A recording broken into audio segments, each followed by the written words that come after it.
ऐक ना, मला ना फिरायला जायचंय. मग इकडे काय गेंड्याच्या शिकारीला आलोय का? अरे तसं नाही रे, मला ना माझ्या मैत्रिणींसोबत फिरायला जायचंय. कशाला कशाला कशाला जायचंय फिरायला? अरे ती साक्षी आहे ना, तिचा बर्थडे. अरे मग ते तिचं दुर्दैव. अरे तसं नाही रे, आम्हाला तिचा बर्थडे सेलिब्रेट करायचंय. बर्थडे सेलिब्रेशन मरणाच्या जवळ जाण्याचं कसलं आलंय सेलिब्रेशन? तू कधी सरळ बोलणार आहेस की नाही? अगं सरळ बोलणाऱ्यांच्या लोक नेहमी आहे ना आडव्यातच जातात. प्रश्न तो नाहीये, प्रश्न हा आहे की मला फिरायला जायचंय. प्रश्न कोणताही असू दे, उत्तर एकच, जायचं नाही. अरे पण का? अगं फिरायला गेल्यानंतर पोरी बिघडतात. गेल्या वेळेस तू त्या ऋतूच्या सोबत गेली होतीस, तिने वरणाच्या कडेत उलटी करून तडका दिला होता. एवढी फक्कड झाली होती ती. अरे बाबा, तिला गाडी लागते ना म्हणून उलट्या होत होत्या. आम्ही मुली दारू पित नाही. अच्छा म्हणजे गांजा पिणार. नाही रे. अच्छा म्हणजे पोरी नाचवणार.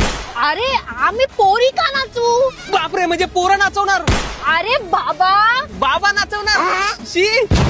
अरे नाही रे, आम्ही कोकणात जाऊन नॉर्मल नाईट आउट करणार आहे. बाबू हो म्हणजे भूतांना नाचवणार. तुझं नाचणं बंद कर आधी. काही गरज नाही फिरायला जायची. नाईट आउट करायचं असेल ना तर सकाळी करायची आणि संध्याकाळी घरी यायचंय का? जाऊ बाबा, मी असंच करतो. मला कधी फिरायला जाऊ देत नाही. काय काही नाही.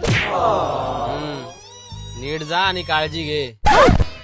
जाऊ मी. अरे पण मी तर तुला माझा प्लॅनच सांगितला नाही. हे तुमचे सगळे प्लॅन्स आहेत ना, हे तुमच्या आधी मलाच माहिती असतं. खरंच जाऊ? थँक्यू. थँक्यू काय थँक्यू. पप्पी देत चल.